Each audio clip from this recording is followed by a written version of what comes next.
when you see the pictures of Aylan Kurdi lying dead on the beach, I believe that this kind of picture speaks for itself. And it tells us loud and clear that people are now losing trust in the European Union, which they see as inactive on the issue of immigration.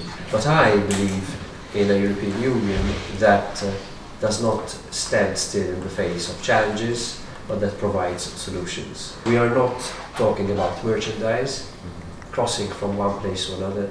We are talking about human beings. We need to cooperate very closely with international organizations, including the UN, to find solutions how we could help people at their home instead of forcing them or encouraging them to come over to Europe. European solution obviously means that we have to work together.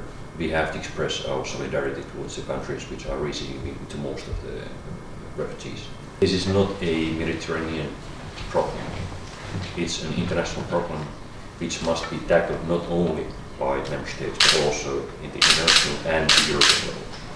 Nobody knows where people are coming from next and where they are heading to. So that's why the EU needs a comprehensive migration policy. I would like to transmit to you my support and the support of the Nationalist Party in a Europe that seeks solutions on the issue of immigration, as difficult as it may be.